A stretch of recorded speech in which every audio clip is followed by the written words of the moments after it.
Video शुरू करने के पहले एक बात, यह वीडियो बनाने में बहुत मेहनत लगती है। अगर आपको यह वीडियो थोड़ा भी पसंद आए तो इस चैनल को सब्सक्राइब जरूर करना। धन्यवाद। समुद्र पार करने की चिंता। हनुमान के मुख से सीता का समाचार पाकर रामचंद्र जी अत्यंत प्रसन्न हुए और कहने लगे, हनुमान ने बहुत भारी कार्य किया है। भूतल पर ऐसा कार्य होना कठिन है। इस महासागर को लांघ सकने की क्षमता गरुड़, वायु और हनुमान को छोड़कर किसी दूसरे में नहीं है।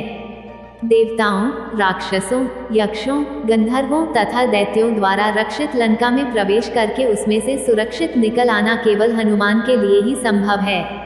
इन्होंने समुद्र लंघन आदि कार्यों के द्वारा अपने पराक्रम के अनुरूप बल प्रकट करके एक सच्चे सेवक के योग्य सुग्रीव का बहुत बड़ा कार्य संपन्न किया है। स्वामी द्वारा दिए गए कार्य को सेवक उत्साह तथा लगन से पूरा करे तो वह श्रेष्ठ होता है। जो सेवक कार्य तो पूर्ण कर दे किंतु बिना किसी उत्साह के पूरा करे, वो मध्यम होता है, और आज्ञा पाकर भी कार्य न करने वाला सेवक अधम कहलाता है। हनुमान ने स्वामी के एक कार्य में नियुक्त होकर उसके साथ ही दूसरे महत्वपूर्ण कार्यों को भी पूरा किया है और सुग्रीव को पुनर्तः संतुष्ट कर दिया है। आज मेरे पास पुरस्कार देने योग्य वस्तु का अभाव है।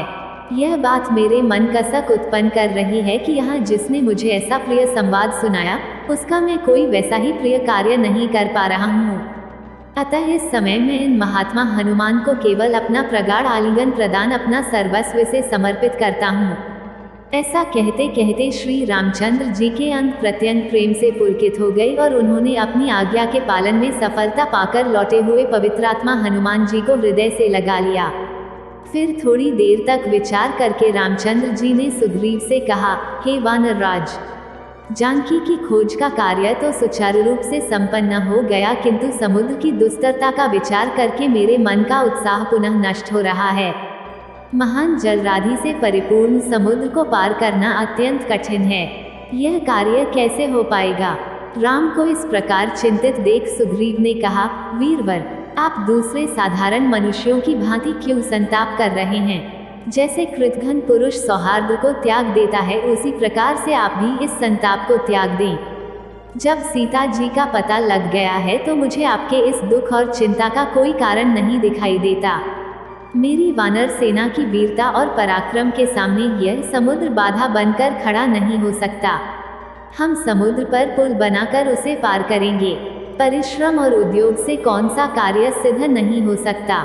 हमें कायरों की भांति समुद्र को बाधा मान निराश होकर नहीं बैठना चाहिए।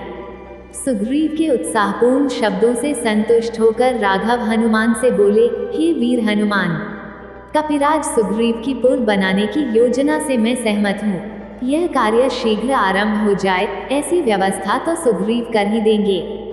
इस बीच तुम मुझे रावण की सेना, उसकी शक्ति, युद्ध कौशल, दुर्गों आदि के विषय में विस्तृत जानकारी दो। मुझे विश्वास है कि तुमने इन सारी बातों का अवश्य ही विस्तार पूर्वक अध्ययन किया होगा। तुम्हारी विश्लेषण क्षमता पर मुझे पूर्ण विश्वास है। रघुनाथ जी का आदेश पाकर पवनपुत्र हनुमान ने कहा, हे सीतापते, लंका जितनी ऐश्वर्य तथा समृद्धि से युक्त है, उतनी ही वह विलासिता में डूबी हुई भी है। सैनिक शक्ति उसकी महत्वपूर्ण है। उसमें असंख्य उन्मत्त हाथी, रथ और घोड़े हैं।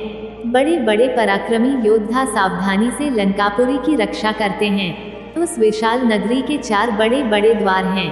प्रत्येक द्वार पर ऐसे शक्तिशाली यंत्र लगे हुए हैं जो लाखों की संख्या में आक्रमण करने वाले शत्रु सैनिकों को भी द्वार से दूर रखने की क्षमता रखते हैं।